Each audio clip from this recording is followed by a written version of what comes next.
الحمد لله رب العالمين.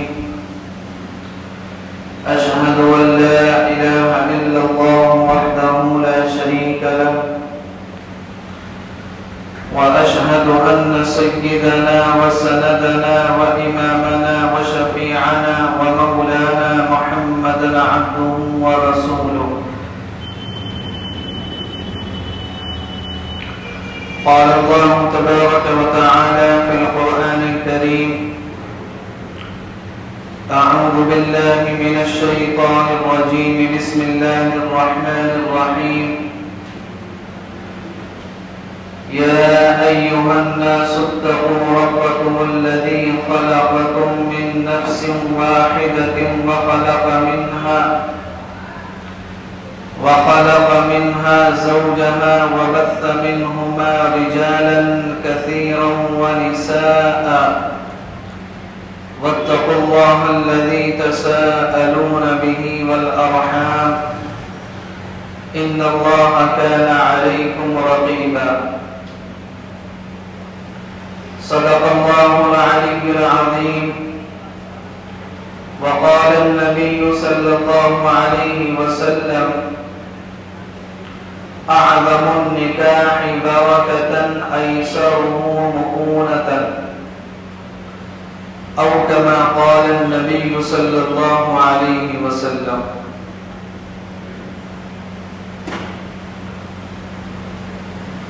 محترم بزرگوں اور عزیز ساتھیوں، نکاح ایک سماجی ضرورت ہے جو ہر مذہب کے اندر رائج ہے، لیکن اسلام کے اندر نکاح کو بہت بڑی اہمیت حاصل ہے، اور پیغمبر علیہ الصلوۃ والسلام نے اس کو عبادت قرار دیا ہے۔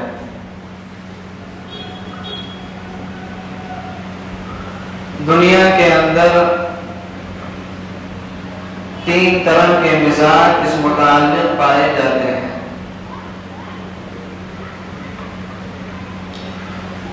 کچھ مذہب کے اندر اور کچھ لوگوں کے اندر یہ بات ہے کہ نکاح جو ہے، شادی جو ہے، وہ ایک بہت برا عمل ہے، اور آدمی اس کے ذریعے ترقی کے منازل کو طے نہیں کر سکتا، اس لیے وہ لوگ شادیاں نہیں کرتے اور اپنا جنسی جذبہ ختم کر کے، جس کو ہندی میں کہتے ہیں شدھی کرن، اس کے ذریعے سے اپنا جنسی جذبہ ختم کر دیا کرتے ہیں، اور پہاڑوں میں اور اپنے آپ کو عبادت خانوں کے لیے وقف کر دیا کرتے ہیں۔ اس طرح کے لوگ آپ کو غیر مسلموں میں بھی ملیں گے، جو بدھسٹ ہیں ان کے اندر بھی ملیں گے، اور جو عیسائی ہیں ان کے اندر بھی ملیں گے، کہ وہ شادی کو ایک بہت برا عمل سمجھتے ہیں، اور ان کا ماننا یہ ہے کہ انسان ترقی کی منزلوں کو شادی کے ساتھ طے نہیں کر سکتا۔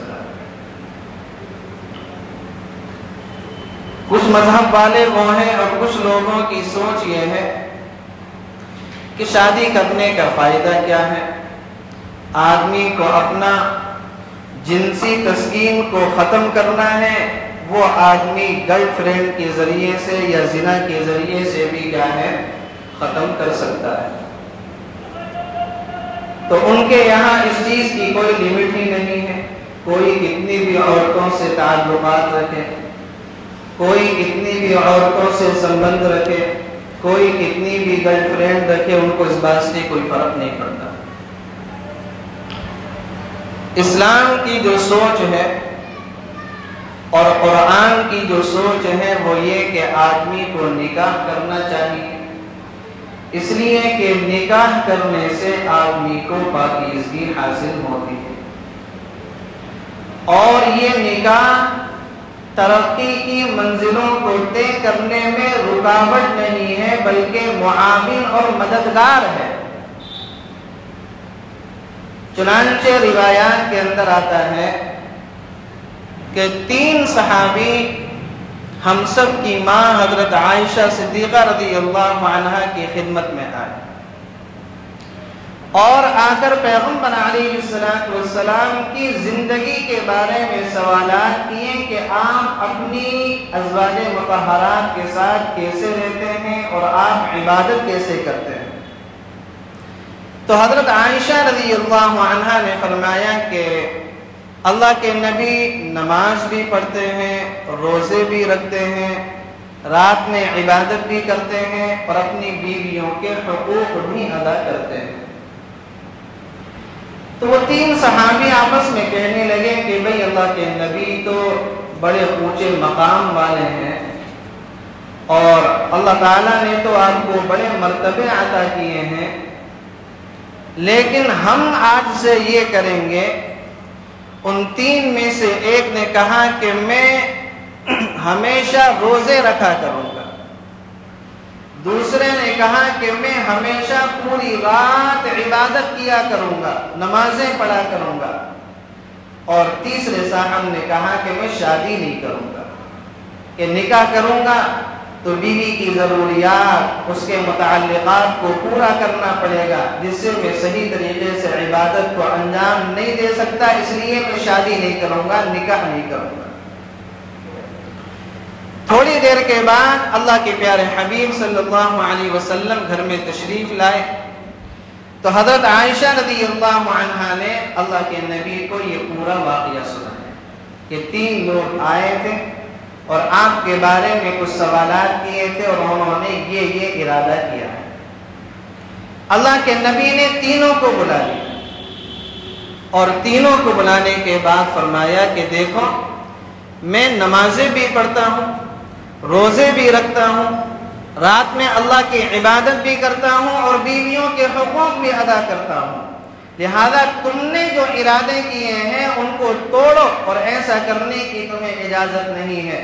اور اللہ کے نبی نے ارشاد فرمایا لا رہبانیت فی الاسلام، اسلام کے اندر رہبانیت کا کوئی تصور نہیں ہے، اس کی کوئی ضرورت نہیں ہے کہ آدمی اپنے بیوی بچوں کو چھوڑ کر یا شادی نہ کر کے آدمی پہاڑوں کے اندر عبادت خانوں کے اندر چلا جائے اور آدمی کیا ہے نکاح کو اور شادی کو نہ کرے۔ آپ نے فرمایا لا رہبانیت فی الاسلام، اسلام کے اندر رہبانیت کا کوئی تصور نہیں۔ اسی لیے آپ علیہ الصلوۃ والسلام نے ارشاد فرمایا یا معشر الشباب، اے نوجوانوں کی جماعت، من استطاع منکم الباءۃ فلیتزوج، تم میں سے جو آدمی اس بات کی استطاعت رکھتا ہے، طاقت رکھتا ہے کہ وہ نکاح کر سکتا ہے تو اس کو نکاح کر لینا چاہیے۔ فإنه اغض للبصر واحسن للفرج، اس لیے کہ نکاح کے ذریعے سے نگاہوں کو پاکیزگی حاصل ہوتی ہے اور شرمگاہ کی حفاظت ہوتی ہے۔ تو یہ تصور اور یہ کانسیپٹ کس نے دیا ہے؟ اسلام نے دیا ہے کہ نکاح ترقی کے راستے میں رکاوٹ نہیں ہے بلکہ ترقی کے راستوں کو طے کرنے میں معاون اور مددگار ہے۔ اسی لیے آپ علیہ الصلوۃ والسلام نے ارشاد فرمایا مسکین ہے وہ شخص، 3 مرتبہ آپ نے فرمایا مسکین ہے وہ شخص، مسکین ہے وہ شخص، مسکین ہے وہ شخص کہ جو نکاح کی طاقت رکھتا ہے اس کے باوجود نکاح نہ کرے، اور مسکین ہے وہ عورت کہ جو نکاح کی طاقت رکھتی ہے، قدرت رکھتی ہے، اس کے باوجود وہ عورت نکاح نہ کرے۔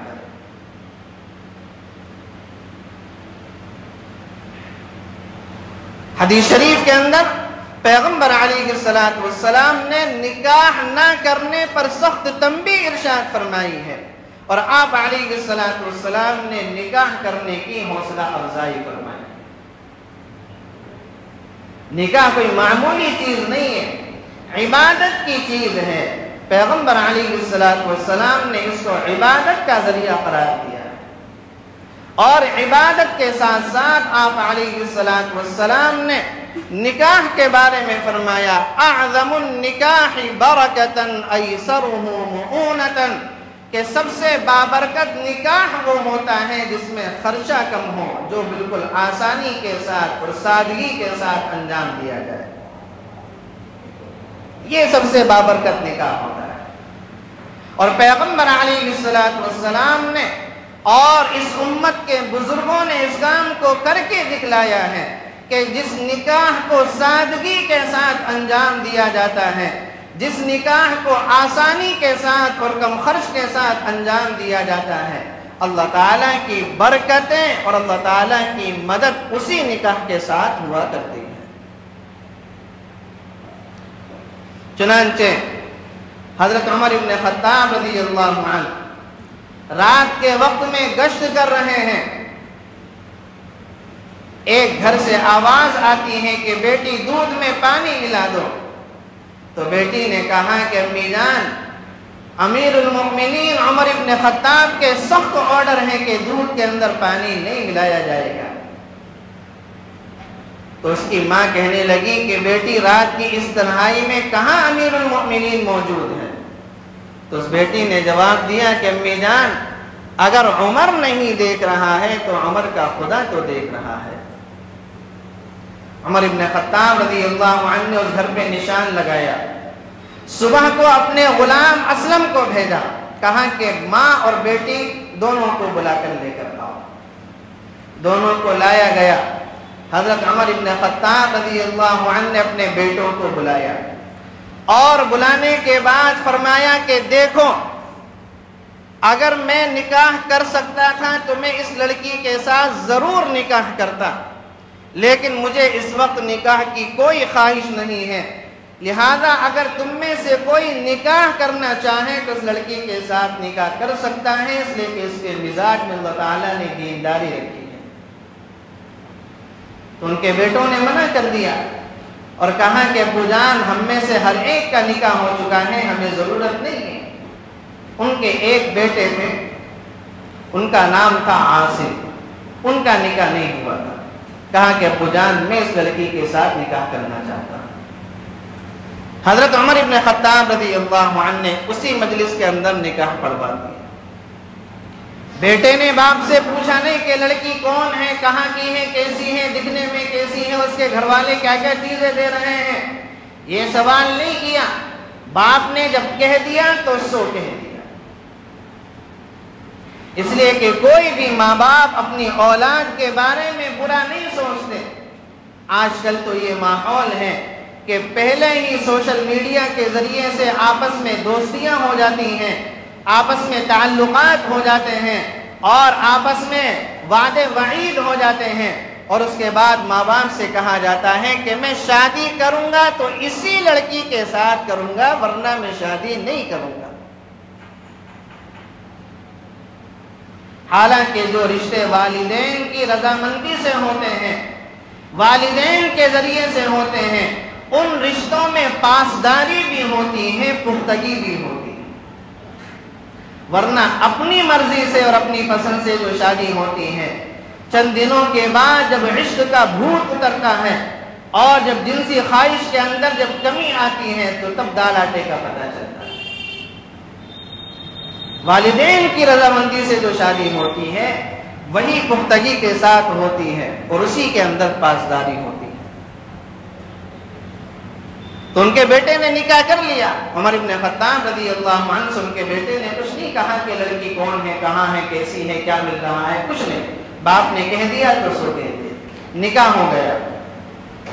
ان دونوں کے ذریعے سے ایک لڑکی پیدا ہوئی، اس لڑکی سے ایک بیٹا پیدا ہوا جس کو دنیا عمر ابن عبد العزیز رحمۃ اللہ علیہ کے نام سے جانتی ہے، کہ جنہوں نے اس انداز سے خلافت کو انجام دیا کہ لوگوں کو خلفائے اربعہ کا زمانہ یاد آ گیا۔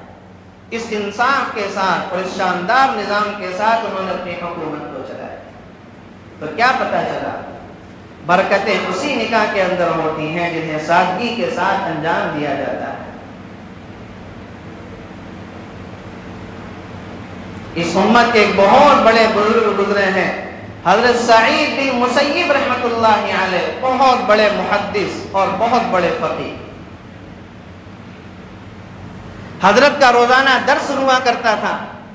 حضرت کا ایک شاگرد تھا، اس کا نام تھا عبداللہ بن وداعہ، حضرت کے درس میں روزانہ شریک ہوتا تھا۔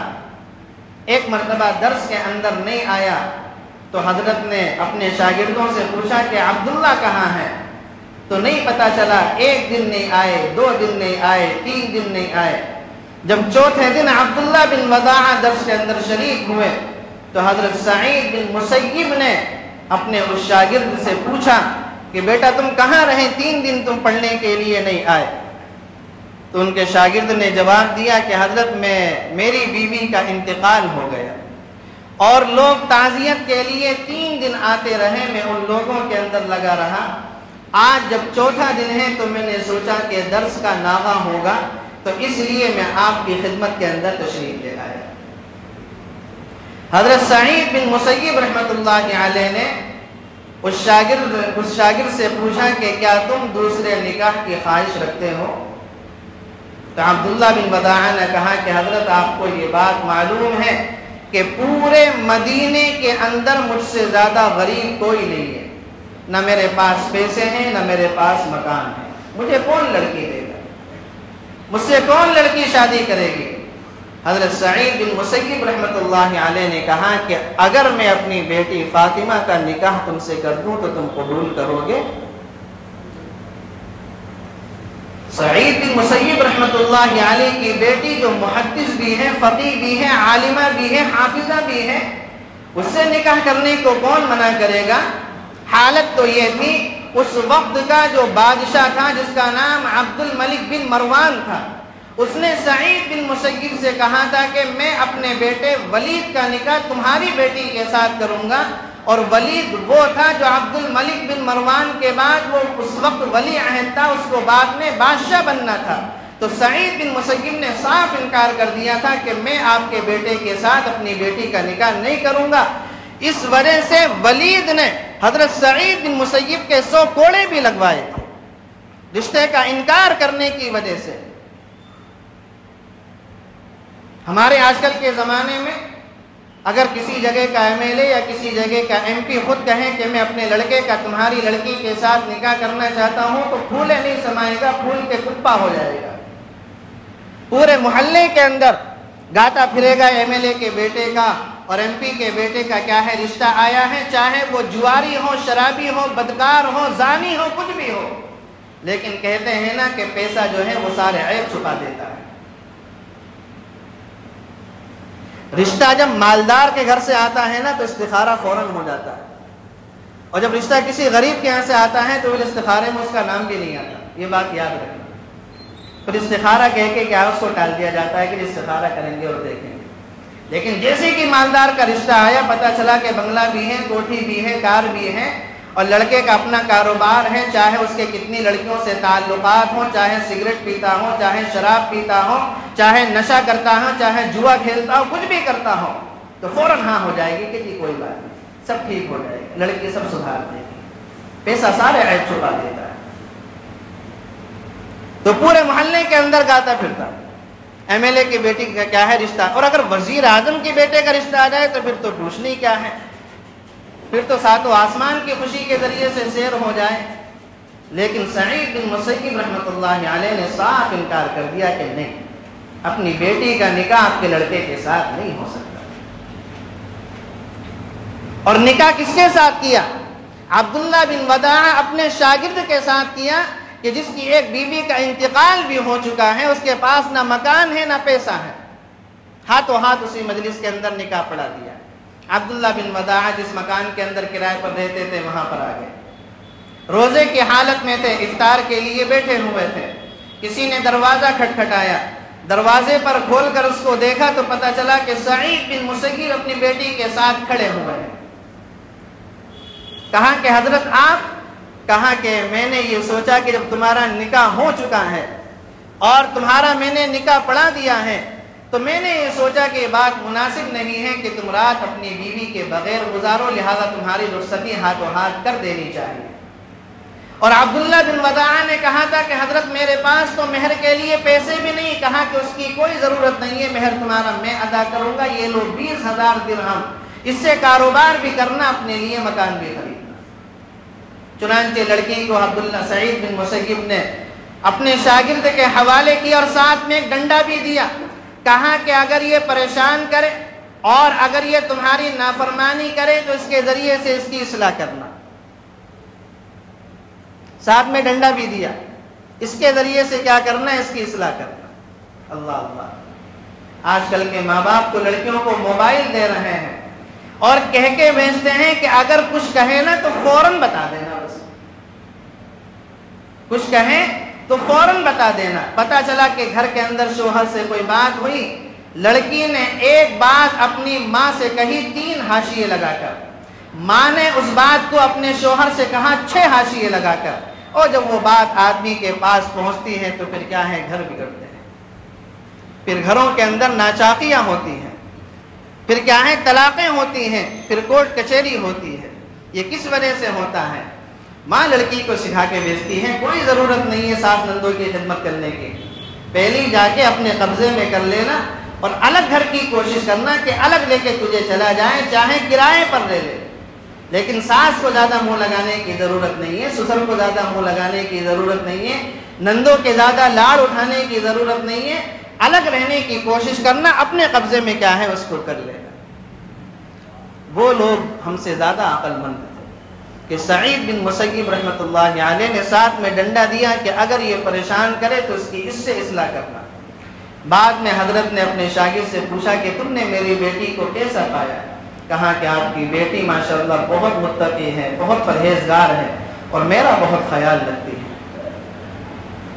تو جو نکاح سادگی کے ساتھ کیا جائے، جو نکاح شریعت کے مطابق کیا جائے، اللہ تعالیٰ اسی نکاح کے اندر برکتیں رکھا کرتا ہے۔ آپ کو ایسے کتنے واقعات سنائے جائیں۔ ایک صحابی کا واقعہ آتا ہے، پیغمبر علیہ السلام کی خدمت میں آئے، اللہ کے نبی میں نکاح کرنا چاہتا ہوں لیکن میرے پاس کچھ نہیں ہے۔ اللہ کے نبی نے فرمایا کہ تمہارے پاس کچھ تو ہوگا، کہا کہ کچھ نہیں ہے، کہا کہ جاؤ اپنے رشتہ داروں سے کچھ مال لے کر آؤ۔ رشتہ داروں کے پاس گئے تو انہوں نے بھی منع کر دیا، پھٹے حال کو کون قرضہ دیتا ہے؟ قرضہ بھی اسے ملتا ہے جہاں سے ملنے کی امید ہو، ورنہ پھٹے حال غریب کو بیچارے کو کون قرضہ دیتا ہے؟ اس کو سب ٹال دیا کرتا ہے۔ آج کے زمانے میں تو دنیا اتنی مطلبی ہے کہ کسی کے اوپر 1 روپیہ بھی بغیر مطلب کے خرچ نہیں کرتے۔ رشتہ داروں کے پاس گیا، سب نے منع کر دیا۔ اللہ کے نبی کے پاس آیا، کہا کہ اللہ کے نبی کوئی انتظام نہیں ہوا۔ کہا کہ تمہارے پاس لوہے کی بھی کوئی انگوٹھی ہے؟ کہا کہ اللہ کے نبی وہ بھی نہیں ہے، صرف ایک کیا ہے، لنگی میرے پاس ہے۔ اللہ کے نبی نے کہا کہ بھئی لنگی سے تمہارا کیا ہوگا؟ آپ نے کہا کہ بیٹھ جاؤ۔ تھوڑی دیر کے بعد ایک صحابیہ اللہ کے نبی کی خدمت میں تشریف لائی، کہا کہ اللہ کے نبی میں نکاح کرنا چاہتی ہوں، آپ میرا کہیں پہ نکاح کروا دیں۔ پیغمبر علیہ السلام نے ان صحابی کو کہا کہ بھئی کہاں ہے، ذرا ان کو بلاؤ۔ ان کو بلایا گیا، کہا کہ تمہارے پاس کچھ نہیں ہے؟ کہا کہ نہیں۔ کہا کہ قرآن کی کتنی صورتیں یاد ہیں؟ کہا کہ اللہ کے نبی قرآن کی اتنی صورتیں یاد ہیں۔ کہا کہ یہ صورتیں اس لڑکی کو سکھا دینا، یہی تمہارا مہر ہوگا۔ یہ صورتیں اس لڑکی کو سکھا دینا، یہی تمہارا مہر ہوگا۔ آج کل کے زمانے میں نہیں، یہ ان صحابی کے لیے خاص تھا۔ چنانچہ میں ان کا نکاح ہو گیا اور نکاح ہونے کے بعد انہوں نے بڑی شاندار زندگی گزاری۔ تو صحابہ کرام کے زمانے میں تو نکاح ایسے ہو جاتے تھے، اتنی سادگی کے ساتھ نکاح ہوتے تھے۔ ایک صحابی راستے سے گزرے ہوئے جا رہے ہیں، ایک کے دروازے کے باہر کھڑے ہوئے تھے، ایک دوسرے صحابی کا گزروا کہ بھائی کیوں کھڑے ہو؟ کہا کہ اس گھر میں نکاح کرنا چاہتا ہوں، یہاں پر ایک لڑکی بھی موجود ہے لیکن میں خود جاتے ہوئے اچھا نہیں لگ رہا۔ ان صحابی نے کہا کہ کوئی مسئلہ نہیں ہے، میں تمہارا یہ کام کر دیتا ہوں، میں تمہارا وکیل بن کے اس گھر میں تمہارا رشتہ لے کر جاتا ہوں۔ وہ صحابی گھر کے اندر داخل ہوئے، کہا کہ ایک اللہ کے نبی کے صحابی ہیں، بہت دیندار ہیں، آپ کی لڑکی کے ساتھ نکاح کرنا چاہتے ہیں، آپ سے درخواست ہے کہ آپ ان کے ساتھ اپنی لڑکی کا نکاح کر دو۔ پورے گھر ان کا وہاں پر بیٹھا ہوا تھا، آنکھوں میں مشورہ ہوا، اور مشورہ ہونے کے بعد گھر والوں نے کہا کہ نہیں بھائی ہم ان کے ساتھ جو ہے وہ نکاح نہیں کریں گے۔ کہا کہ بہت اچھی بات ہے، میں جا کر ان کو ابھی پیغام دے کر آتا ہوں۔ انہوں نے کہا کہ نہیں، سنو، ان کے ساتھ نہیں کریں گے، تم کرنا چاہو تو تمہارے ساتھ کر دیں گے، تم کرنا چاہو تو تمہارے ساتھ کر دیں گے۔ انہوں نے کہا کہ ٹھیک ہے۔ اسی مجلس کے اندر نکاح ہو گیا، گھر کے اندر نکاح ہو گیا۔ نکاح ہونے کے بعد وہ صحابی باہر نکل کر تشریف لائے، کہا کہ بھائی تمہارے رشتے کو جو ہے ان لوگوں نے منع کیا کر دیا، ان کی مشورے کے اندر کیا ہے بات نہیں آ پائی، ان کی رائے کا اتفاق نہیں ہوا۔ کہا کہ کوئی مسئلہ نہیں، ان کی لڑکی ہے، ان کی مرضی ہے، جس کے ساتھ وہ کریں، ٹھیک ہے کوئی بات نہیں۔ کہا کہ رکو، لیکن میرے ساتھ ان کا کیا ہے، انہوں نے اپنی لڑکی کا نکاح کر دیا، میرے ساتھ کیا کر دیا، نکاح کر دیا۔ اب بتائیں کہ اگر نئی بستی کا کوئی نوجوان ہوتا تو گھر کے اندر گھس کر کہتا ہے کہ جی میرے اندر کون سے کانٹے لگے ہوئے ہیں تو اس کے اندر کون سے سرخات کے پر ہیں جو تم نے اس کے ساتھ کیا ہے نکاح کر دیا؟ نہیں۔ اشداء علی الکفار رحماء بینہم، کافروں پر بڑے سخت تھے صحابہ کرام، لیکن آپس میں بڑی محبتیں کرنے والے تھے، آپس میں صحابہ کرام بڑے رحم تھے۔ کہا کہ بہت بہت مبارک ہو، اللہ تعالیٰ آپ کو یہ نکاح کیا کرے، قبول کرے۔ ایسے سادگی سے صحابہ کرام کے زمانے میں نکاح ہو جاتے تھے۔ آج ایک ہمارا دور ہے کہ جہاں پر جب نکاح کا نمبر آتا ہے ایک لمبی فہرست بن کر آتی ہے، ہمیں جہیز کے اندر یہ سامان چاہیے، یہ گاڑی چاہیے، اور بائک کیا ہے، عام بائک نہیں چاہیے، بلیٹ چاہیے 325 سی سی والی، بلیٹ چاہیے 325 سی سی والی۔ اور اب معاملہ بلیٹ سے بھی آ کے نکل کر کیا ہے، 4 پہیے پر آ چکا ہے کہ بتاؤ کون سی والی گاڑی دو گے، سوئفٹ دو گے، ویگنار دو گے، انووا دو گے، بتاؤ کون سی گاڑی دو گے؟ جس کی حالت آج یہ ہوئی کہ نکاح اتنا مہنگا ہو گیا، اتنا مہنگا ہو گیا کہ غریب کی پہنچ سے بھی دور ہو گیا، اور زنا اتنا سستا ہو گیا، اتنا سستا ہو گیا کہ زنا بالکل عام ہے۔ صحابہ کرام کے زمانے میں زنا بہت سخت تھا، زنا بہت مہنگا تھا، زنا بڑا مشکل تھا، لیکن نکاح دیکھو اتنا سستا تھا جو آپ کو واقعہ سنا۔ ہمارے زمانے میں نکاح 20-25 لاکھ کا ہے، اور زنا کیا ہے 1000-2000 روپے کا۔ اس لیے آپ حضرات سے درخواست ہے جو نوجوان ہیں سادگی کے ساتھ نکاح کریں، نکاح کو عام کریں، نکاح کو سادگی کے ساتھ انجام دیں۔ پیغمبر علیہ السلام نے ارشاد فرمایا اعلنوا هذا النکاح واجعلوه في المساجد، نکاح کا اعلان کیا کرو، اس کو مسجد کے اندر کیا کرو۔ نکاح عبادت ہے، عبادت مسجد کے اندر کی جاتی ہے، نکاح عبادت ہے، عبادت مسجد کے اندر کی جاتی ہے۔ اللہ تعالیٰ سے دعا ہے کہنے سننے سے زیادہ عمل کرنے کی توفیق نصیب فرمائے، اور سادگی کے ساتھ، آسانی کے ساتھ، سنت کے ساتھ، شریعت کے ساتھ نکاح کو انجام دینے کی توفیق عطا فرمائے۔ وآخر دعوانا الحمدللہ۔